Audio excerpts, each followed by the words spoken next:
Hello and welcome to the channel. My name is Nathan, and today we've got something a little different for all of you. I normally do content that's more on builds and that kind of thing, but last weekend I made this set of slides for a group of friends to do some Dungeons and Dragons trivia with, and I thought it would be fun to go through this with all of you. So if you want to go through this by yourself or use this as something to host a trivia night with a group of friends, those are all totally things that you can do with it. Feel free to pause the video at any time and use the timestamps in the description to kind of navigate through the content. So, rules of this. So there's going to be a total of 6 categories. Each category is going to have there's going to be 5 questions in each category with a possibility of 7 points per category. We're also going to be playing with something called triple threat.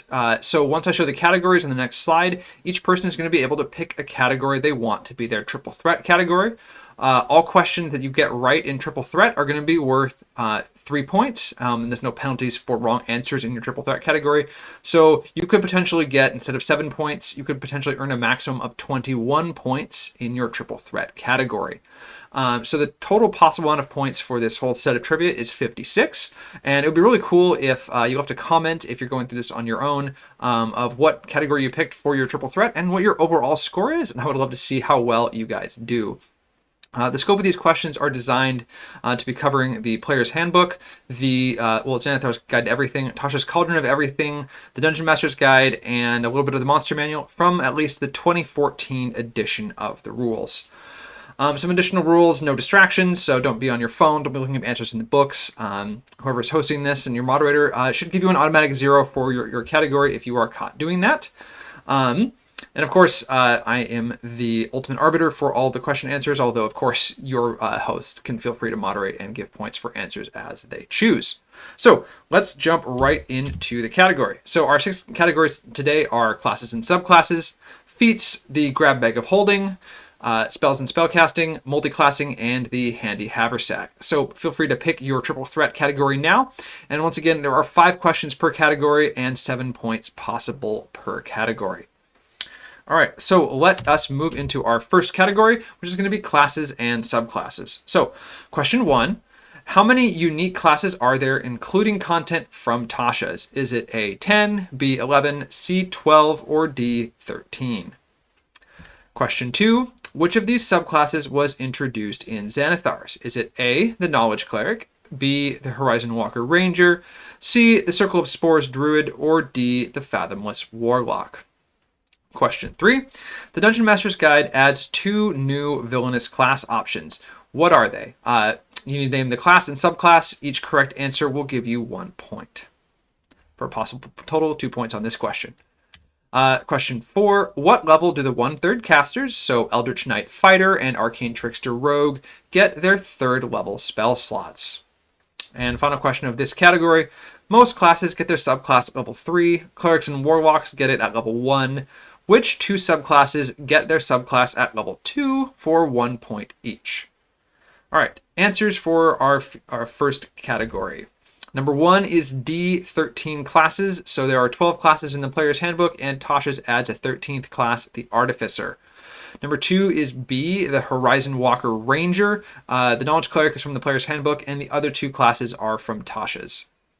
Number 3, the 2 villainous subclasses from the Dungeon Master's Guide are the Death Domain Cleric and the Oathbreaker Paladin. So 1 point for each of those that you got right for a maximum of 2 points from that question. Number 4 is 13, is the level that the 1/3 casters get their 3rd level spell slots. And number 5, Wizards and Druids get their subclass at level 2. So 1 point for each of those that you got right. All right, category 2 is going to be on feats. So our first question here. Which of these weapons is not eligible for a bonus action attack with the Polearm Master feat? Is it A, the halberd, B, the spear, C, the staff, or D, the pike? Question 2. Which of the following is a half feat? Now, a half feat is a feat that increases one of your attributes by 1, while also giving you some kind of other benefit. And all of these feats are from the Player's Handbook. So is it A, heavily armored, B, skilled, C, mobile, or D, inspiring leader? And for an extra point, what stat does that feat increase? So you can potentially get 2 points here. And if you get the stat right without getting the feat right, you will still get 1 point. Question, the next one is, there are 3 races that are eligible for for the Prodigy feat out of Xanathar's Guide to Everything. Name 2 of them for 1 point each. Next question, question 4. What class uniquely gets an ability score increase or feat at level 10? And final question for this category. What feat would a Hexblade Warlock with a weapon in one hand and a shield in the other need to be able to cast Eldritch Blast in this situation with their hands full? All right, answers for this category. Number 1 is D, the Pike. That's the only one of those weapons that can't make a bonus action attack with Polearm Master. Number 2 is A, Heavily Armored is the half feat. And for the extra point, if you said Strength, even if you didn't get Heavily Armored right, that's also worth a point. Number 3, the 3 possible races are half elf, half orc, and human. So if you got 2 of those, 2 points. If you got 1 of those, 1 point.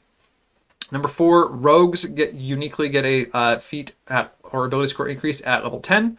And then number 5, this warlock would need the Warcaster feat to be able to provide somatic components for the Eldritch Blast spell, which requires vocal and somatic only, with their hands full. Category 3 is the Grab Bag of Holding. This is a little more miscellaneous category. First question, what type of damage does the breath weapon of a bronze dragon do? Question 2, what character did Critical Role Dungeon Master Matthew Mercer voice in the popular game Baldur's Gate 3? Is it Dammon, Ketheric Thorm, Minsk, or Withers? Question 3, which of these books added a new player race? Is it A, the Dungeon Master's Guide, B, Xanathar's, C, the Monster Manual, or D, Tasha's? And for an extra point, name the race that book added. Question 4, how much strength do you need to wear plate armor without a 10-foot speed penalty? And this is the minimum value that you will need to avoid the penalty if you're any race but a dwarf. And final question of this category, which 2 weapons with the versatile property deals slashing damage for 1 point for each correct answer? All right, answers for this category, a bronze dragon deals lightning damage with their breath. Number 2, Matt Mercer voiced Minsk, option C. Number 3, D, Tasha's added the custom lineage race. However, if you said A, the Dungeon Master's Guide, and Aasimar, you are also correct. That is something I was informed of after making this by one of my friends who actually did it on that weekend. So if you got either A or D and either custom lineage or Aasimar for the race, I will award points for those. Number 4 is 15 strength is the minimum that you need to avoid the penalty. And then number 5, the battle axe and the longsword are the versatile weapons that deal slashing damage. So 1 point for each of those that you got right. All right, at this point, if you or your group is tired and want to take a little short rest, feel free to pause the video, get a snack, go to the toilet, just get a general refresher, and we will jump into category 4. The 4th category is on spells and spellcasting. So, first question in this category, which of these cantrips is from the School of Evocation and requires a saving throw? Is it Firebolt, Frostbite, Mindsliver, or Toll the Dead? Question 2, how many 4th level spell slots does a 7th level full caster have? Question 3, true or false, a pure class warlock can't upcast spells to level 6 and above. Question 4, the 4th level spell, Find Greater Steed, is unique to what class's spell list? And for an extra point, what is the lowest level a character could possibly get it? Final question of this category, what 2 classes use their intelligence as their spellcasting stat? For 1 point for each correct answer.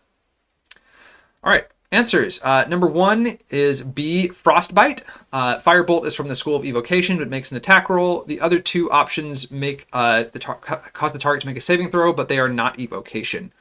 Number 2, how many 4th level spell slots does a 7th level full caster have? They have 1. Number 3 is true. So warlocks only get spell slots up to 5th level. They can cast higher level spells through a class feature called Mystic Arcanum, but they can never upcast a spell past level 5. Number 4, Find Greater Steed is unique to paladins. However, a character could get it at level 10, and that is if you're a bard and get it with magical secrets. You don't need to tell me that it was bard. You just would need to tell me it was level 10 to get that extra point there. And number 5, which 2 classes use intelligence as their casting stat? That's going to be wizard and artificer. All right, our 5th category is on multiclassing. So this is mainly covering things that are going to be covered by the multiclassing rules from the player's handbook. All right, so we have a situation here. Fred's character started level 1 as a barbarian, then took 5 levels of monk. He has 18 strength, 14 dexterity, 12 constitution, and 16 wisdom. Well, he's not wearing armor or using a shield, so he's going to be using his unarmored defense. What is Fred's character's armor class? Question 2, if you have an arcane trickster rogue / war wizard 4, so 4 levels of rogue, 4 levels of wizard, 8th level character, what is their highest level spell slot? And for an extra point, what level of wizard spells can they prepare? And you'll get 1 point for each correct answer here. Question 3, name 2 classes that give you an additional skill proficiency when you multi-class into them for 1 point each. There are more than 2, and we'll give a list of all the possible answers in the answers section. You can only get 2 points from this, though. Next question. If you want heavy armor proficiency after level 1 without taking a feat, a single level in what class can give you that proficiency? And final question for this category, true or false? A good general rule is to not multi-class more than 1 level before reaching level 5 in your main class. All right. Answers. Number 1, Fred's barbarian here, barbarian monk, would have an armor class of 13 in this case because he took barbarian first, which means he would use barbarian's unarmored defense and not monks. Under the 2014 rules, whichever unarmored defense you get first is the one you're stuck with. Number 2, for that 8th level multi-class character, they would have access to 3rd level spell slots because they are a 5th level caster, 4 levels from wizard, and 1 level from their rogue levels over 3 rounded down. And they could prepare 2nd level wizard spells because they are a 4th level wizard. Number 3, there are 3 classes that give you an extra skill proficiency when you multi-class into them, Bard, Ranger, and Rogue. So if you got 2 of those, 2 points, 1 of those, 1 point. Number 4, how can you get heavy armor proficiency after level 1? If you multi-class into Cleric and pick one of the subclasses that gives you heavy armor, that's pretty much the only way to do it. And number 5, is it a good general rule of thumb to not multi-class more than 1 level before 5 levels in your main class? That is true. Most classes get a pretty big power spike at level 5, whether it's something like extra attack or 3rd level spells, and for most cases you don't want to delay that more than a level. All right, our final category, the handy haversack. So, first question, name 3 classes that have Mage Hand on their class spell list. Now, there are more than 3. Don't name more than 3, but you will get 1 point for each correct answer. Question 2, how many total pockets does the magic item Heward's Handy Haversack have? Question 3, which of these pre-assembled packs in the player's handbook, oh, and I realized that these questions are not the best. Let's see, so in order to show all the answers, which of these pre-assembled packs in the player's handbook has the highest net worth in terms of items? The Diplomat's pack, the Entertainer's pack, the Explorer's pack, or the Burglar's pack? Next question here. What is the strength score? I can come back in here. What is the strength score of the hand created by the spell Bigby's Hand? And final question of this category. How much damage does the hand from the 2nd level spell Maximilian's Earthen Grasp do when it crushes its target? And I'm looking for something D something here. All right, answers for this category. So there are 5 classes that get Mage Hand on their spell list: Artificer, Bard, Sorcerer, Warlock, and Wizard. So 1 point for each of those out of the 3 that you got right. Maximum 3 points on that question. Number 2 is 3 pockets in Heward's Handy Haversack. Number 3 is B, the Entertainer's pack, is worth the most money. It's worth 40 gold pieces. Number 4, Bigby's Hand has a strength score of 26. And number 5, Maximilian's Earthen Grasp does 2d6 bludgeoning damage. All right. So, thanks for playing. How many points, how much experience, if you want to call it that, did you get? Feel free to leave a comment with your triple threat category and how many points that you got. I'd be curious to see how many points you guys get. Again, the maximum score is 56. So, once again, thanks for watching. This has been a little fun thing to present, and my name is Nathan, and I will see you next time.